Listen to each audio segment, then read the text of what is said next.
previously made a video titled The Fog, where I showed that the movie seemed to be an allegory for the revenge of the tribe of Dan. The ship in the movie, The Fog, was the Elizabeth Dane, whose mariner ghost was William Blake, the British occultist and Freemason. And by the way, John Carpenter, who co-wrote both Fog movies, the original and the remake, he also wrote the movie They Live. I like to keep pointing out that the bloodliners are behind Hollywood. It's always been that way historically with actors, Greek theater, opera, Shakespearean theater, etc. It's all witchcraft, but people should consider who is behind the actors and why, which is the bloodliners. And it's to promote their polytheist history and agenda, as well as predictive programming and mind control and disclosure. This video will be about another movie, which I also believe is about the revenge of the tribe of Dan, and that movie is called The Northman. The tribe of Dan were the tribe in the Bible that continued to follow the Babylonian religion, worshiping the fallen and their demons. In the book of Enoch, it was in the land of Dan that Enoch gave the bad news to the fallen angels that they should have no peace and no forgiveness for defiling the human women, and that they would not ascend to heaven. And that was in the land of Dan. And this is after they had petitioned to the Lord for forgiveness. In Enoch it says, "And I went off and sat down at the waters of Dan, in the land of Dan, in the south of the west of Hermon. I read their petition until I went to sleep. And behold, a dream came to me, and visions fell down upon me, and I saw visions of chastisement, and a voice came bidding me to tell the sons of heaven, which are the watchers of the fallen angels, and reprimand them." So these accounts of Enoch were in the days of Jared, Enoch's father, who lived around 2500 to 1500 BC. But the tribes of Israel, including Dan, weren't established until around 1050 BC. So that would have been 500 years after Enoch's account. So this is prophetic that Enoch was giving those watchers the bad news in the land of Dan. A commenter said on my video, The Fog, Din, D-I-N, is a derivative of Dan, as in Din Ger, D-I-N-G-E-R. Also in the Fog movie, I think I figured out what the 7 was referring to. The symbolism of the tribe of Dan with the scales of justice were accompanied by the crown and the number 7 on the artifacts from the ship, the Elizabeth Dane, and I just want to talk about that real quick. I think it's referring to the 7 stars who transgressed the commandment of the Lord, so the fallen angels, and this is also from the book of Enoch I'm going to read. "And beyond that abyss I saw a place which had no firmament of the heaven above, and no firmly founded earth beneath it. There was no water upon it, and no birds, but it was a waste and a horrible place. I saw the 7 stars, like a great burning mountains, and to me, when I inquired regarding them, the angel said, 'This is the place of the end of heaven and earth. This has become a prison for the stars in the hosts of heaven, and the stars which roll over the fire are they which have transgressed the commandment of the Lord in the beginning of their rising, because they did not come forth at their appointed times. And he was wroth with them, and he bound them till the time when their guilt should be consumed for 10,000 years. And Uriel said to me, Here shall stand the angels who have connected themselves with women, and their spirits assuming many different forms, while defiling mankind, and shall lead them astray into sacrificing to demons as gods. Here shall they stand till the day of judgment, in which they shall be judged till they are made an end of. And the women also of the angels who went astray shall become sirens. And I proceeded to where the things were chaotic, and I saw there something horrible. I saw neither a heaven above nor a firmly founded earth, but a place chaotic and horrible. And there I saw 7 stars of the heaven bound together in it, like great mountains and burning with fire. And then I said, For what sin are they bound, and on what account have they been cast in hither? Then said Uriel, one of the holy angels, who was with me, and the chief over them, and said, Enoch, why dost thou ask, and why art thou eager for the truth? These are the number of the stars of heaven which have transgressed the commandment of the Lord and are bound here till 10,000 years, the time entailed by their sins, are consummated. So I think that must be referring to what this number 7 is referring to in the movie The Fog. And the 7 is also referred to as the gods in the Game of Thrones and by Cornelius Agrippa. Their gods may be Mars, Saturn, Jupiter, Venus, Mercury, Sun, and the Moon, and these are represented on the Royal Heraldic Tinctures chart, along with the other things that Azazel taught man, which I will talk about a little later. But back to the comment about din, D-I-N, as a derivative of Dan, as in din-ger.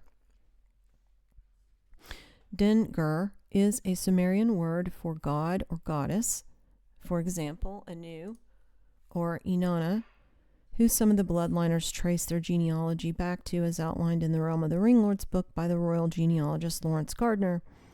The tribe of Dan followed the gods and religious practices of the Babylonians, so they would have shared the same gods, for example, Anu. The tribe of Dan would have migrated from that area of Babylon up into the northern Europe, into the UK, Scotland, Ireland, Iceland, and Greenland. All of this made me start thinking about the Norse god Odin, who is certainly a part of the Aryan root race that the occultists associate themselves with. After their migration, the god would have become Odin, O-D-I-N. Odin is a widely revered god in Germanic paganism and Norse mythology. His name etymology means Lord of Frenzy, leader of the possessed. Here's a plate depicting Odin, and it says that the figure to the left was cast with both eyes, but afterwards the right eye was removed. I noticed that many times in the movies, actors and actresses have their right eye darkened, and we also do see the one eye symbolism all the time in the images of the celebrities and musicians also. So, like I said, the Norse god Odin is very popular in current culture. Natasha reminded me of these lyrics from the Led Zeppelin song, The Immigrant Song. Robert Plant and Jimmy Page are Knights of the Crown, both most excellent order of the British Empire. The lyrics are, "We come from the land of ice and snow, from the midnight sun where the hot springs flow.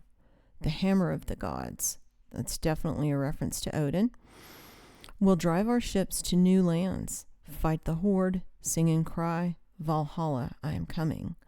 On we sweep with threshing oar, our only goal will be the western shore. How soft your fields so green can whisper tales of gore, of how we calmed the tides of war. We are your overlords. We are your overlords." So who is we?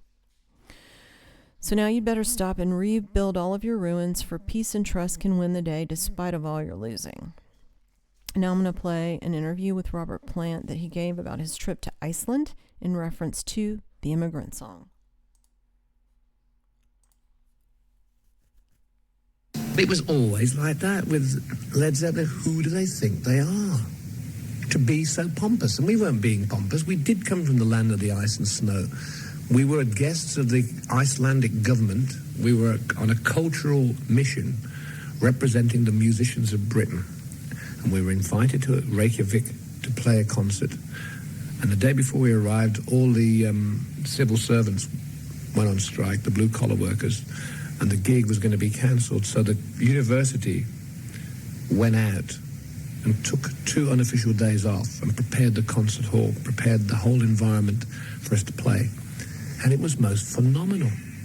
The kind of response and the confederacy between us and the kids, the people our own age, you know. In a little country of 200,000 people, we had the most remarkable time. And we went in the summer, there was no night time, and even the mug from the Black Country can say, "The hammer of the gods will drive our ships to new lands," because there we were. We got off a plane and we were given Iceland on a plate. Everybody did as best as they could to cement Anglo-Icelandic relationships. And letters and paternity suits were filed for our years to come. But I mean, it was a great, great time. And if anybody could ever win a trip anywhere, it would have been to have been with Led Zeppelin in Iceland. And so the whole Led Zeppelin thing was, let's have a good time and let's not put anybody out, despite what people may read, but let's just have a great time. An Immigrant Song really was the first sort of, following a Whole Lot of Love, it was the opening track of an album which was intended to be incredibly different. What is your first impression of Iceland? Well, it's extremely friendly. The reception we've had has been incredible. And I think we're going to have a good time. Are you looking forward to the performance tomorrow night? Very much so. We haven't played for about a month since we came back from America. And it's very strange to play this far north. And, of course, I've never been here before, and it's all rather exciting. So I really hope that with the impression we got at the airport and the young people, that we have a really good time and the audience really enjoys themselves. I'd like them to really get loose and jump about and scream and shout and listen and really get their money's worth. How long will your performance be? Well, it all depends. It could be...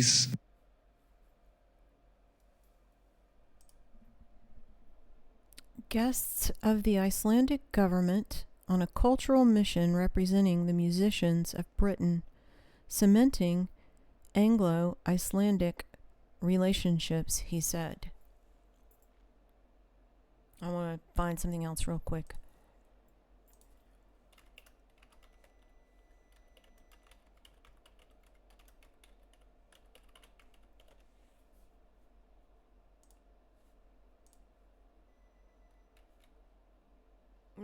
That's not a good angel.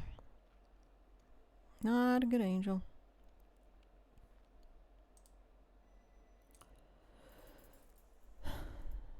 And in the comments of that video, people were comparing him to Jesus, better than Jesus, beautiful, etc. But we all know that he was a witch and likely a bloodliner. So now about the movie The Northman. It is about Norse mythology, or rather, history. The Northman is based on a Scandinavian legend and Danish history of the Prince of Denmark, Amleth, which is the source material for Shakespeare's Hamlet. Hamlet is Prince Hamlet of Denmark, but Hamlet is actually Amleth, a Viking prince, whose god is Odin. A reminder that Denmark means Dan's mark. The movie plot of The Northman is all about noble revenge, and likely about the revenge of the tribe of Dan. The Northman was by Robert Eggers, who directed it, and he also directed the new Nosferatu, The Witch, and The Lighthouse, which is an Axis Mundi, and that theme keeps coming up in my videos. The Gate of Heaven. Lighthouse is. He's known for screenplays with historical accuracy. Robert Eggers is. So they say historical accuracy, but about Norse mythology. So is it history or a myth? One of the reviews said that it was a Game of Thrones, and we did have a King of the North in that series also. And yes, Game of Thrones was definitely a reference to this mythology.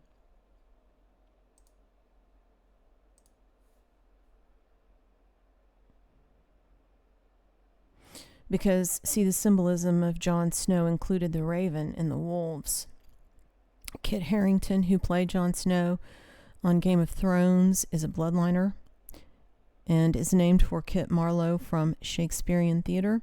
His father is Sir David Harington, the 15th Baronet, and he's related to Henry Dundas, 1st Viscount Melville, also on his father's side. And on his mother's side, he's related to King James I and Lord Harrington of Exton. I've covered the Game of Thrones in other videos. And there's a lot of witchy pagan stuff in this movie, The Northman. So the movie is set in 985 AD and centers around Prince Amleth, whose father, King Arvindil, is the War Raven. And the plot is basically about Amleth avenging his father's death. Early in the movie, the king takes his son Prince Amleth to a seer played by creepy William Dafoe, who gives him a vision that his destiny will be to avenge his father's murder if he is ever killed. And he is killed right after that by Fulner. Amleth, being orphaned, becomes a berserker, taking out villages. And berserkers are like skinwalkers, and in the Norse mythology, they are part supernatural and part human. So here you have a bloodliner who's a skinwalker. So is that myth or history? Amleth pretends to be a slave and sneaks aboard a ship, taking slaves to Iceland, where he meets his love interest, who is a sorceress, Olga, who uses hallucinogenics against their captors later in the movie. So is that myth or history? He obtains a magical sword from the undead mound dweller and ends up killing their captors in ways that make them believe that they are under attack from an evil spirit. So is that myth or history? The reason swords are always featured in these Game of Thrones movies of the polytheist history is because that is what Azazel gave to men. In Enoch it says, "And Azazel taught men to make swords and knives and shields." Not coincidentally, this is the same garb the knights are adorned with, including the Knights Templar, but now the Knights of the Crown have a different role. With their vast military-style campaigns, see my playlist titled Knights of the Crown. Continuing, in Enoch, "And he made known to them metals of the earth and the art of working with them, which is why they are always obsessed with mining." So these swords are very precious to them. You'll see them always with magical powers in these polytheist historical films.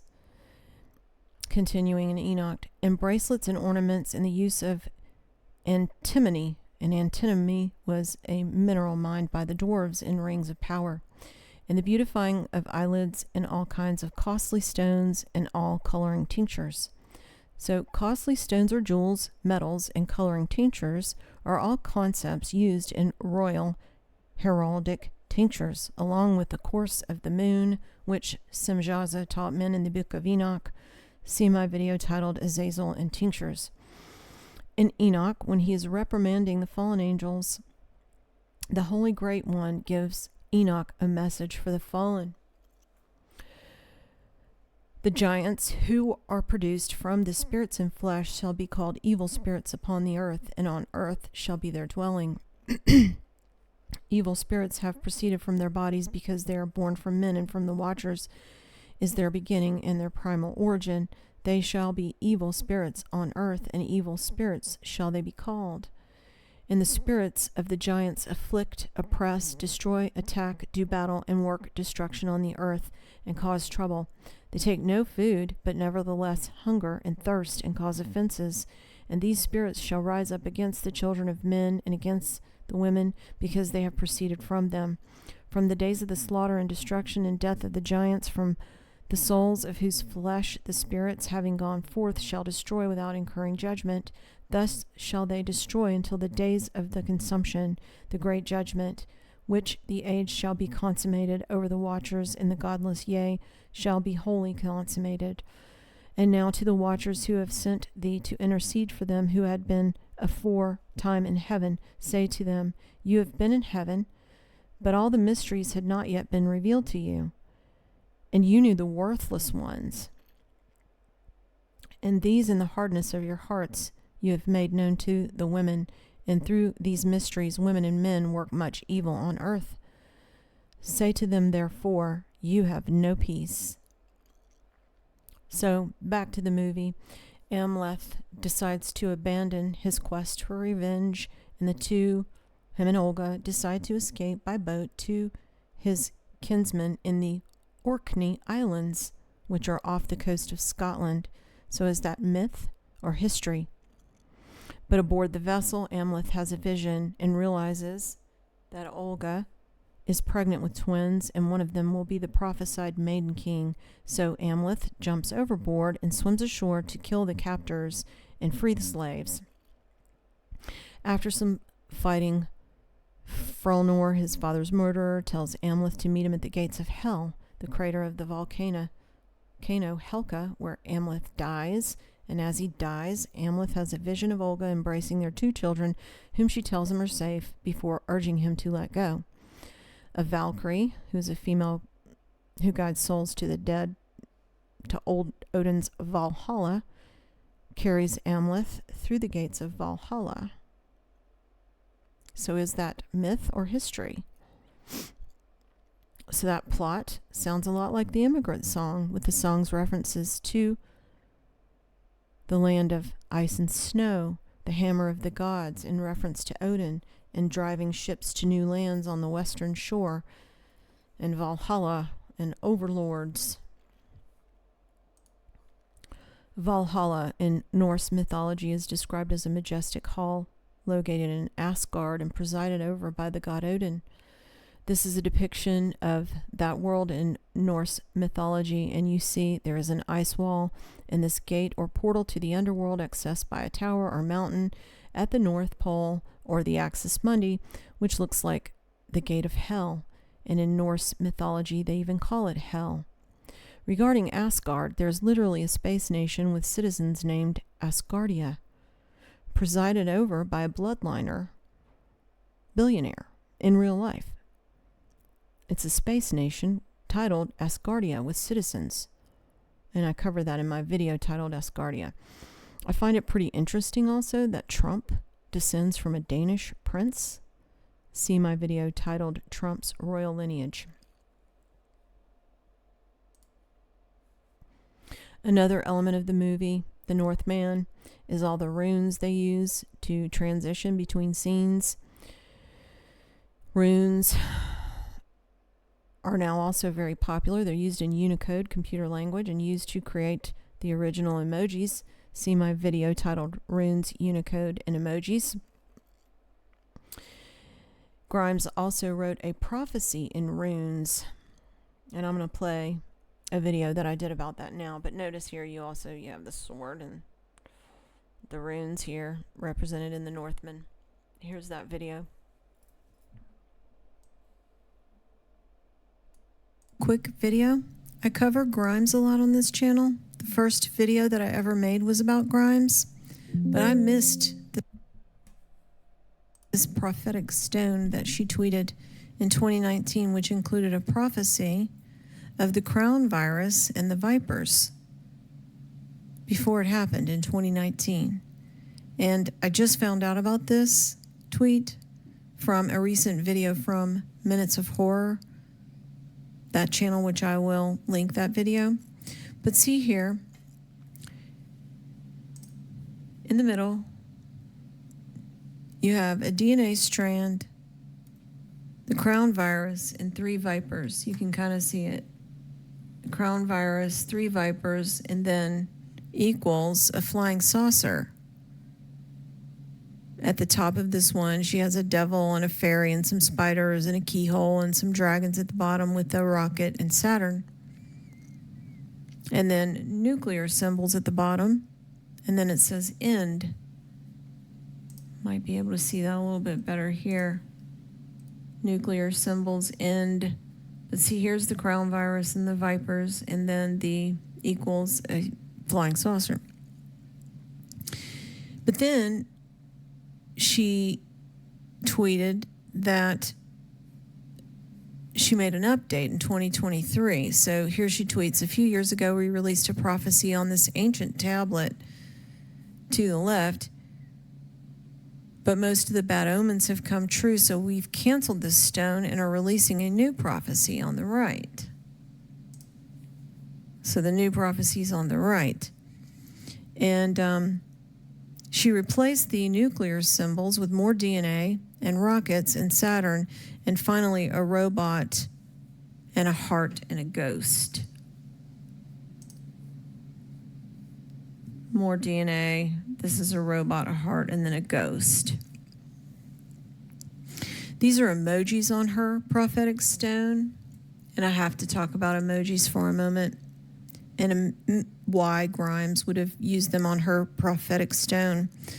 So emojis were created using the runic Unicode character set containing rune characters, and the language of runes is Codex Runicus, which is an alphabet of the Anglo-Saxon, Germanic, Scandinavian Old English writing system based on Sanskrit, which was originally a Hittite language.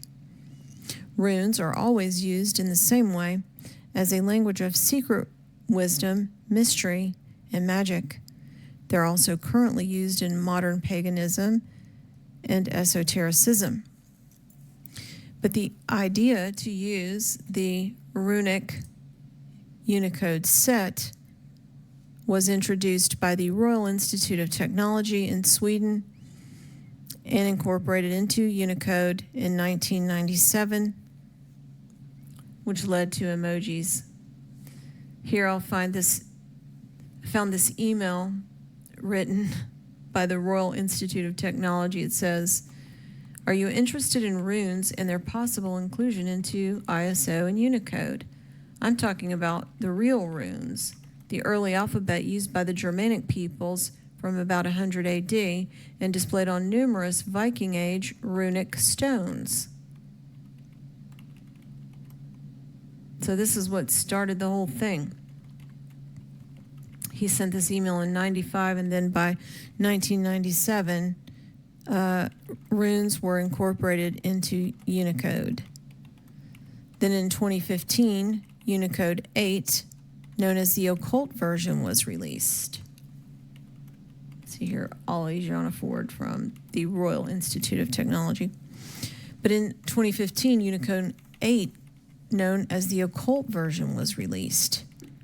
And the emojis that we use today were based on a combination of rune characters that bear a non-coincidental resemblance in number and placement of the 72 demon sigils in the Grimoire of Solomon, or the Goetia. I covered that in my video titled Runes, Unicode, and Emojis. The Minutes of Horror channel also pointed out that there were several similarities on Grimes' prophetic stone in the Economist magazine cover for 2025.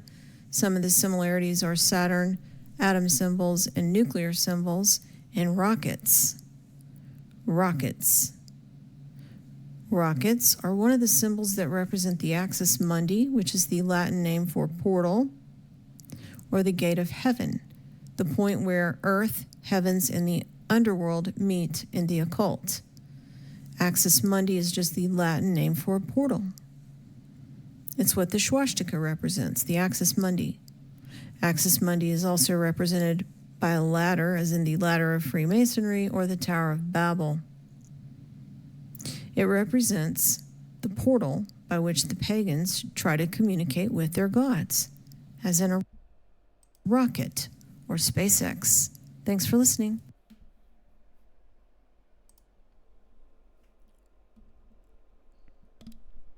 So Grimes uses that Norse spelling for her kids' names, but she calls it the Elven spelling, again referring to the supernatural Nephilim offsprings.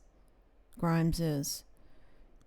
Elon's other ex, Justine Musk, also made this reference in her book Blood Angel, which I also did a video about titled Blood Angel.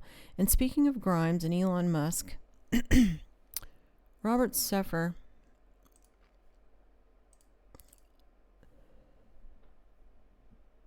is likely batting for the opposite team. He does have some information in his videos that seems accurate, that I've covered before, and he may be a type of gatekeeper doing disclosure, but what's strange is that he seems to be in favor of all of it, venerating the Aryan race and the Vril. And I've not read his books, but that's the sense I get, even though he's very subtle about it. He also films himself driving around in a Tesla. And this post says, "We are on a timeline where Elon Musk is watching my videos." And that's what Robert Seffer posted on X. He said 2025 is going to be lit. And apparently Elon put some exclamation comment there under his post on X. But anyway, all of these pagan references to me, including the references to the tribe of Dan and Odin in the movie The Northman and with Grimes and Led Zeppelin you know,